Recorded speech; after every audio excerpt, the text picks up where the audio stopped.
Canadian banks and financial institutions like RBC, Scotiabank, TD, CIBC, Bank of Montreal, they're stealing from you. They're stealing from you, and they're doing it using the Bank of Canada. I'm going to break down the criminality of what they're doing. The fact that you don't know that this is even going on is quite honestly infuriating for me, and it isn't in the wider public view. Why isn't it in the wider public view? Because all the mainstream media organizations that you see out there are in part in some way funded by the big banks, whereas here at this channel we are not funded by the big banks. So let's get into this and see exactly what's going on. Stealing, what is it? The action or offense of taking another person's property without their permission or legal right and without intending to return it. And this is exactly what they're doing. They are taking property from us without our permission, and we don't even know it's happening. That's how bad it is. It's not in the public view, and I'm hoping this video gets some traction to show people what exactly is going on.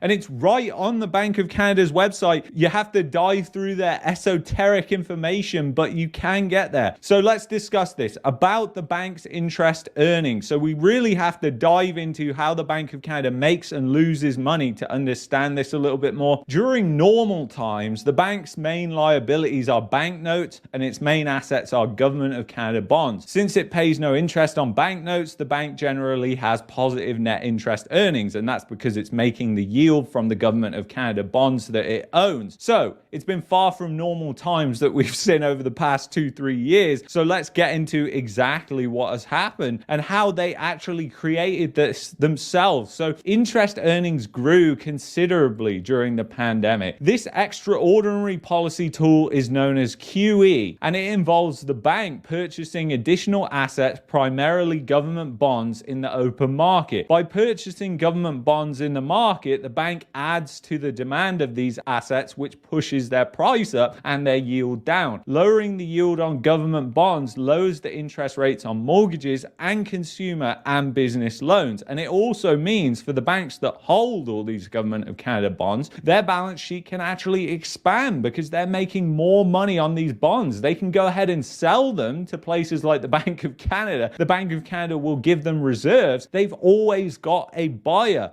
and it creates incredible moral hazard in the financial system when you have this sort of thing go on. So to fund the bond purchases, the bank used a liability unique to central banks called settlement balances. Settlement balances pay interest equal to the bank's policy interest rate. So the policy interest rate, for those of you that don't know, you probably all know this anyway, is 5% right now. So they basically issue these things which are called settlement balances. In effect, they're reserves, they're bank reserves. They issue these and then they can purchase the bonds. So how does this mechanics work, and how are they actually stealing from you? So let's talk a little bit more about those settlement balances, which are unique to central banks. Of course, it's one of their tools. In response to the economic shock caused by the pandemic, the Bank of Canada undertook a range of extraordinary policy actions to provide exceptional liquidity to support the economy and ensure a stable and efficient Canadian financial system. Looking back at the past 3 years and hearing a statement like that, do you really think that is what they achieved? They've achieved far from a stable financial system. The same with the Bank of England, the same with the Bank of Australia, the Reserve Bank of New Zealand, the Fed, all these central banks. Did they actually achieve that? No, they just turned everything into a casino. The housing market, the stock market, effectively anything. And it's just kind of crazy that they have statements like that. And this was back in 2022. This is staff paper. You can download it. So anyway, the bank's extraordinary policy actions led to a rapid increase in the bank's asset holdings, followed by a corresponding increase in liabilities, mostly in the form of settlement balances. We're seeing this occur again, settlement balances. So essentially they bought a ton of bonds, they had to issue a load of liabilities, and these were these reserve settlement balances essentially. And in fact, settlement balances grew by more than 1,500 times their pre-pandemic amount. So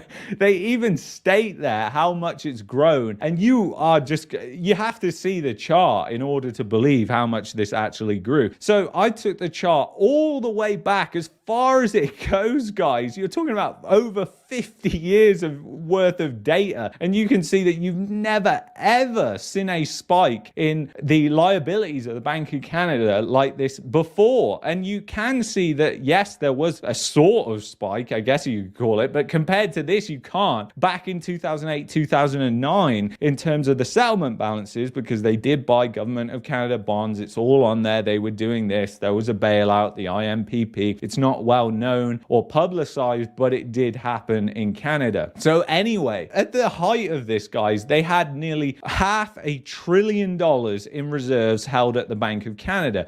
Now, if the Bank of Canada has purchased a load of government bonds that are yielding, let's say, 1%, and their policy interest rate is at 0.25%, then they're making money. So that's exactly how they made money. They made the spread essentially between the two. But now the opposite has happened. And not only has the opposite happened, it's happened to a massive extreme where the interest rate is now 5% on their liabilities that they have to pay to Canadian financial institutions. Meanwhile, their Government of Canada bonds, what are they doing? They're yielding that same amount. 1% essentially is probably the average that they're yielding. So it's just kind of crazy. You can see right in this chart, the liabilities were created by the Bank of Canada. The Bank of Canada created these liabilities. They were not there. They were not owned or there before 2020. And the financial institutions don't really own this property, in my opinion. It's property of the taxpayer, in essence, when you really get into it. So what you now have to understand is how they are losing money and how much they are losing. So essentially, right now, they have around 156 billion in these reserves held at the Bank of Canada right now. And they are paying, like I said, they're paying 5% on those reserves that are held at the Bank of Canada. This is a great money maker for the banks right now that are crushing you, crushing small businesses. They are making money, literally free money from the Bank of Canada. It's not really free money because it's coming from us. It's coming from the taxpayer. That's who's ultimately on the hook for this, because the Bank of Canada is losing money. So they have to go to the Treasury, they have to go to the Government of Canada and get that money. And that is essentially coming from the Government of Canada's coffers, which is indirectly us, the taxpayer. So, you know, we are paying for this, whether it's through inflation because they're just running a larger deficit, or they're actually taxing us more and more through carbon taxes and other different methods. We are paying for this, guys, rest assured. So it is kind of crazy. And then you take that number and you just plumb it into the percentage calculator here, and you find out that a 5% of $156 billion equals $7.8 billion a year. So they are paying $7.8 billion right now, the Bank of Canada, to these member financial institutions who are holding reserves at the Bank of Canada. Meanwhile, they are paying you 3% maybe if you're lucky in your bank account. And if you're going to take out a loan, you're going to be paying over 10%. If you're going to take out a mortgage right now, you're paying 6-7%. So this is absolutely criminal what's happening, and nobody has exposed this. Like I said at the start of this video, the financial media does not want to expose this because it is a big money maker for the banks, and we're not funded by the banks here at this channel, as you guys know. So I don't give a fuck about the Canadian financial institutions, and essentially they are stealing from us. And the reason why they don't want to cover this in the mainstream media is quite obvious. Look at the adverts. They're mostly from the financial institutions in one form or another. If they're big customers, how on earth can they report on them with no bias? They can't. Just the pure fact of the matter. And I really hope, I honestly hope, not for the sake of this channel, just for the sake of people actually waking up and knowing what's going on right now, that this video actually gets shared, actually gets traction, because people need to be aware of how this is happening. And it's not just happening here in Canada. It's happening in England with the Bank of England. It's happening in Australia. It's happening in New Zealand as well. It's not actually happening in the US because of an accounting gimmick. Slightly different situation that's going on there. The Fed is losing money in the same way, but they have a way to recover it without actually taking money from the Treasury. So it's slightly different. But here, we are directly on the hook for this money. Now, I want to note here that the Bank of Canada, when they actually make money, is required to remit that to the Treasury. So whatever they made over the pandemic where they were making that spread, they're not allowed to keep that. They have to remit that to the Treasury, which is the government of Canada. Now, that has changed this year, meaning that they can now retain any earnings that they have to use it to offset future losses. I think that is probably a bad thing in my opinion, because obviously it could lead to the Bank of Canada blowing up. And the Bank of Canada is in essence like directly connected via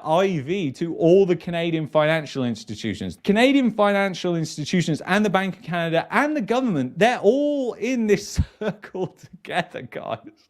And they don't want you to know or realize these things. And that's why you don't see them in the mainstream media. So anyway, I want to thank you so much for watching this video. Please share it. I often don't say it, but please share this video. People need to understand what's going on here. If you've enjoyed this video, you might like this playlist here. You might also like this video here. If you're looking for a VPN, you know where to go to expressvpn.com/market mania. That's my VPN that I use. I want to thank you again, and I will see you in the next one. Take care, guys. Bye.